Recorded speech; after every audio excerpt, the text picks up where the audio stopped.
مرحبا متابعين قناة هيفا تيفي. اليوم جيناكم فيديو جديد على لاعب دولي علي معلول.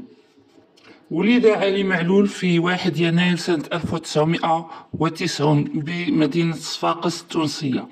هو لاعب كرة قدم تونسي يشغل مركز الظهير الأيسر، وهو حاليا يلعب لصالح نادي الأهلي المصري. شارك مع المنتخب التونسي في نسخة كأس إفريقيا سنة 2015 و2017 وكأس العالم في سنة 2018، كما تحصل على لقب هداف الرابطة التونسية المحترفة الأولى سنة 2015-2016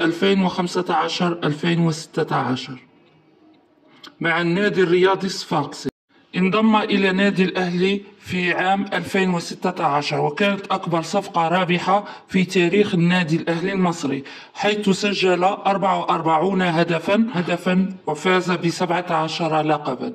كان هذا موضوعنا لليوم، نتمنى إن شاء الله ينال إعجابكم. لا تنسوا الاشتراك في القناة.